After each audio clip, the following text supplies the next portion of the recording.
बहुत ही हैरानी की बात है कि एक तरफ हम मंगल पर पहुंचने की कोशिश कर रहे हैं और दूसरी तरफ अपने ही धरती के रहस्यों से अब तक अनजान है। ऐसे ही धरती पर मौजूद तमाम रहस्यों में से एक है अमेज़न के जंगल, जो इतना विशाल और घने हैं कि अगर ये कोई देश होता तो दुनिया का 9वां सबसे बड़ा देश होता। यहाँ इतने बड़े और लंबे पेड़ है कि यहाँ पर जमीन पर रोशनी तक सही से नहीं पहुँचती। बीते कुछ सालों में यहाँ ऐसी ऐसी चीजें मिली और खोज हुई जिसे देखकर साइंटिस्ट हैरान हो गए। तो चलिए आज की इस वीडियो में हम आपको रूबरू करवाते हैं अमेज़न के जंगल में छुपे रहस्यों के बारे में। नए व्यूअर्स जल्दी से सब्सक्राइब तो कर लो और बगल की घंटी दबाकर ऑल पर क्लिक कर देना। एक बार आप इस फुटेज को देखिए, आपको क्या दिखाई दे रहा है? सिर्फ टूटे पेड़ की टहनी? जी नहीं, ध्यान से देखिए, यहाँ एक पक्षी छुपा बैठा है। अब भी नहीं दिखा? चलिए तब तो ठीक है, यानी ये पक्षी अपनी कला में माहिर है। अमेज़न के जंगलों में पाए जाने वाले इस पक्षी का नाम पूटू है, जो असाधारण छलावरण की कला में माहिर है। ये पक्षी वैसे आमतौर पर दिखाई नहीं देता, क्योंकि एक तो ये रात में बाहर निकलते हैं और दिन में किसी टूटी टहनी में इस तरह से अपने आप को छुपा लेते हैं कि आप उन्हें देख नहीं पाएंगे। ये अपनी आंखें हमेशा अध खुली रखते हैं और घंटों तक एक ही मुद्रा में शांत बैठे रहते हैं। साइंटिस्ट इस पर भी अभी रिसर्च कर रहे हैं। ऐसे पता नहीं कितने जीव जंतु इस जंगल में छिपे बैठे हैं। ऐसे एक अनोखी पिंक डॉल्फिन यहाँ अमेज़न रिवर में पाई जाती है। क्या आपने कभी किसी पेड़ को चलते हुए सुना है? नहीं ना, अमेज़न के जंगल में एक ऐसा ही पाम ट्री है जो चल सकता है। जी हाँ, सही सुना आपने आज तक सिर्फ हॉलीवुड फिल्मों में पेड़ों को चलते देखा होगा, लेकिन अमेज़न जंगल में इतने रहस्य छुपे हैं जो सोच भी नहीं सकता कोई। हालांकि हमारे ये पेड़ वैसे नहीं चल सकते जैसा फिल्म में दिखाया गया है, क्योंकि इनके चलने की या यूं कहे आगे बढ़ने की गति बहुत धीमी है। होता यह है कि पेड़ की नई जड़ धूप के कारण उसी दिशा में ग्रो हो जाती है और पुरानी जड़ को रिप्लेस कर देती है, जिससे पेड़ सालों के अंतराल पर धूप की तरफ आगे खिसकते जाते हैं। इन्हें कास्पोना नाम से भी जाना जाता है।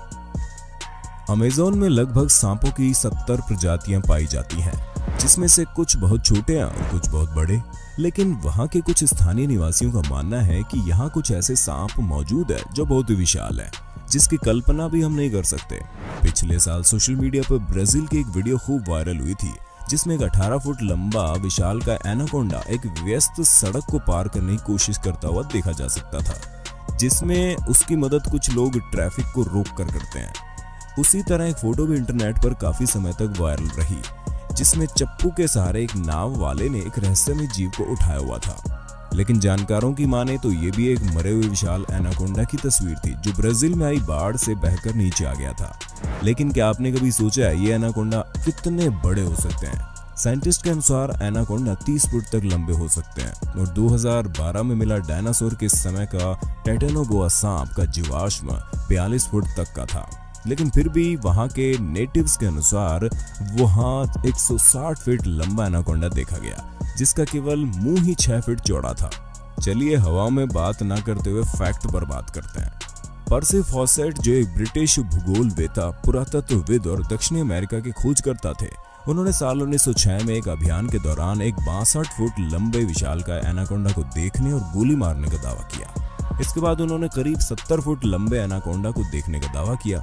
सिर्फ इतना ही नहीं, उन्होंने अन्य रहस्यमय जानवर को देखे जाने की सूचना भी दी, जैसे 6 फुट लंबे पैर वाली विशाल मकड़ी, जिसकी कहानियां स्थानीय लोगों में पहले से ही प्रचलित थी।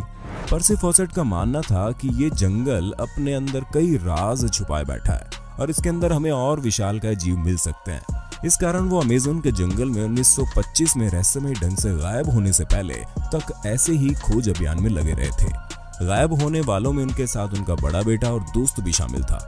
इनके अचानक से गायब हो जाने का रहस्य आज भी बरकरार है। साल 1992 में अमेज़न के जंगलों में एक कैथोलिक पादरी को 75 फुट लंबा सांप दिखाई दिया था। अमेरिका में साइंटिस्ट के एक ग्रुप ने दावा किया कि धरती का सबसे बड़ा सांप टाइटेनोबोआ आज भी जिंदा है। कुछ थियरिस्ट मानते हैं कि साउथ अमेरिका के अमेज़न नदी में ये दैत्याकार जीव आज भी जिंदा है। आप इन विशाल सांपों की मौजूदगी पर क्या सोचते हैं? कमेंट करके बता दो जरा। अमेज़न के जंगल में सिर्फ रहस्यमय जीव जंतु ही नहीं, बल्कि हजारों सालों से इंसान भी रहते हैं। इनमें कुछ किनारों के आदिवासी कबीले ऐसे हैं जिनका संपर्क बाहरी दुनिया से है, लेकिन कुछ ऐसे भी हैं जिनकी दुनिया अमेज़न के जंगल और जमीन तक ही सीमित है। ये बहुत अंदर रहते हैं, यहाँ तक कि हम भी इनके बारे में नहीं जानते। ब्राजील और पेरू की सीमा पर इंसानों की ऐसी जातियां मिली हैं जिससे दुनिया अनजान थी। एक हवाई फोटो में ये लोग पहली बार दिखे। फोटो में साफ दिखाई पड़ता है कि यहाँ के लोग तीर कमान लिए हुए हैं। एक फोटो में देखा गया कि आदिवासी हवाई जहाज पर तीर और भालों से हमला करने के लिए तैयार खड़े हैं और दूसरे 15 आदिवासी झोपड़ियों के पास खड़े विमान देख रहे हैं। शायद वो हवाई जहाज को एक बड़ा पक्षी समझ रहे हैं जो उन पर हमला कर सकता है। इनकी नाव, हथियार और झोपड़ी की कई तस्वीरें सामने आई। ये फोटो ब्राजील और पेरू की सीमा पर इन आदिवासियों के अस्तित्व का एक ठोस सबूत है और इस बात का भी कि मनुष्य भले ही मंगल पर उतरने की कोशिश कर रहा हो, भले ही कितनी ही प्रगति क्यों ना कर ली हो, पर अभी भी धरती पर ऐसे कोने मौजूद हैं जहां मनुष्य नहीं पहुंच सका है। इसके अलावा एक ऐसे ही कबीले के सदस्य की चुपचाप बनाई गई वीडियो भी मौजूद है जिसमें एक आदमी पेड़ काटते देखा जा सकता है। जानकारों के मुताबिक यहाँ गहरे जंगल में एक ऐसी ट्राइब भी रहती है जिसके लोग बहुत लंबे कद के हैं। उनकी नीली आंखें हैं, यानी बिल्कुल यूरोपियन लोगों जैसे दिखने वाले, जो यहाँ के अन्य निवासियों ट्राइब्स से बिल्कुल अलग है। 16वीं शताब्दी में Spanish Dominican missionary Gaspar D Carvajal ने इनके बारे में लिखा। 1925 में अमेरिकी खोजकर्ता अलेक्जेंडर हैमिल्टन राइस जूनियर भी इनसे मिले और हाल ही में साल 1977 में एक ब्रिटिश और ब्राजील खोजी दल द्वारा भी इनसे संपर्क किया गया। वे कौन हैं, कहां रहते हैं, ये कितने हैं, आज भी एक रहस्य है।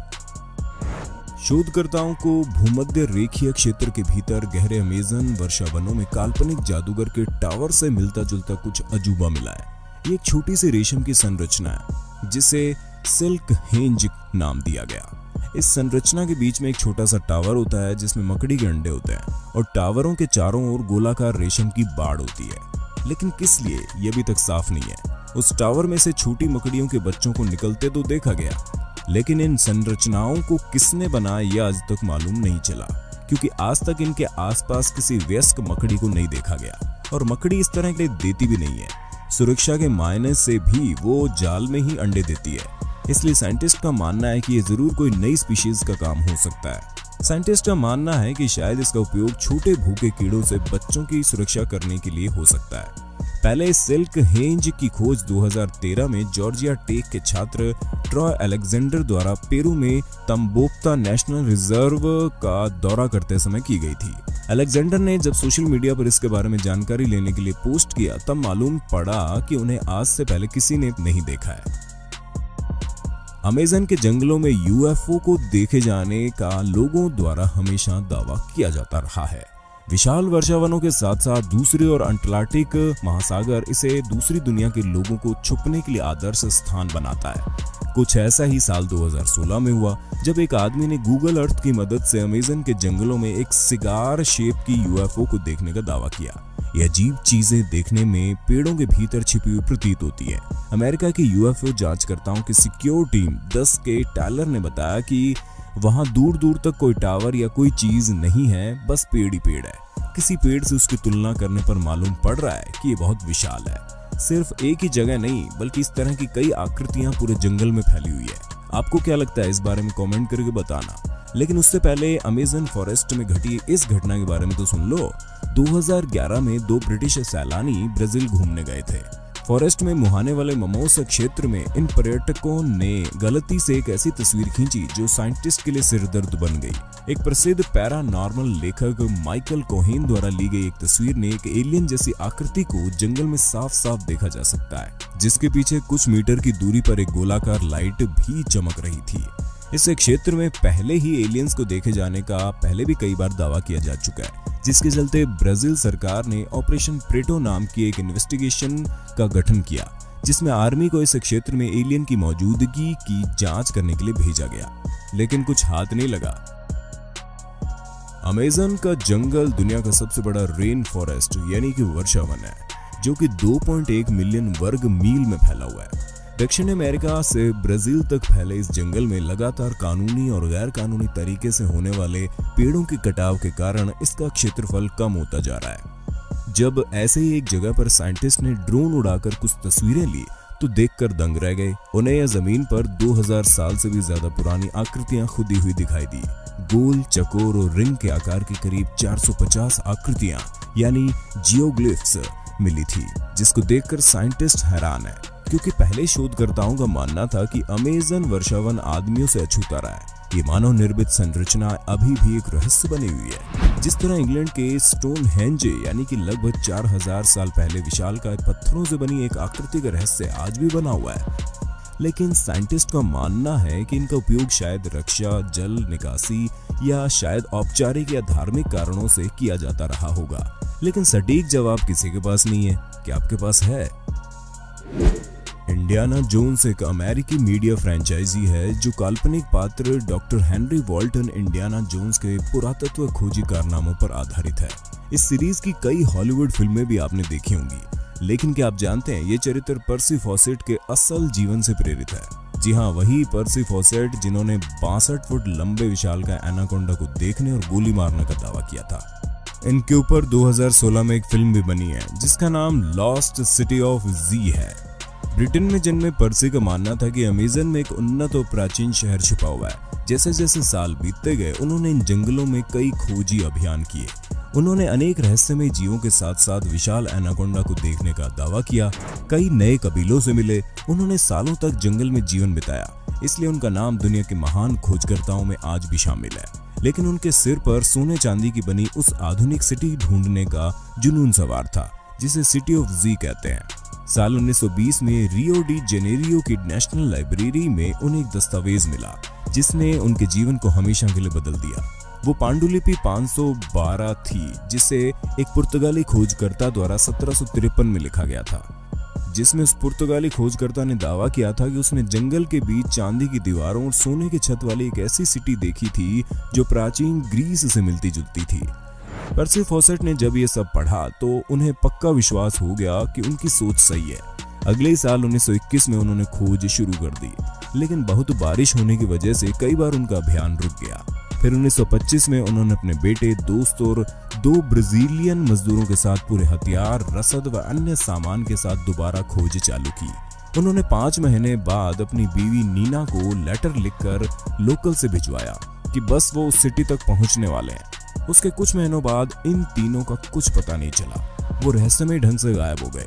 कई खोजी दल उन लोगों को ढूंढने भेजे गए, लेकिन वो भी लौट कर नहीं आए। लगभग 100 के करीब लोग पर्सी फॉसेट को ढूंढने के दौरान ही रहस्यमय ढंग से गायब हो गए। आखिर क्या हुआ इन सबको? क्या उन्होंने सच में उस सिटी को ढूंढ लिया था और वहीं रहने का फैसला कर लिया? क्या जंगल के अंदर सच में कई विशाल जीव मौजूद है जिन्होंने सबको अपना निवाला बना लिया, या सब किसी खूंखार कबीले की भेंट चढ़ गए? आपको बता दें, ये जितने भी लोग वहां गए सब बंदूकों और हथियारों से लैस थे। आप इस बारे में क्या सोचते हैं जरूर बताना। वीडियो बहुत लंबी हो गई है, लेकिन रहस्य खत्म होने का नाम ही नहीं ले रहे, इसलिए अगर वीडियो पसंद आई हो तो नेक्स्ट पार्ट की डिमांड कमेंट में कर देना।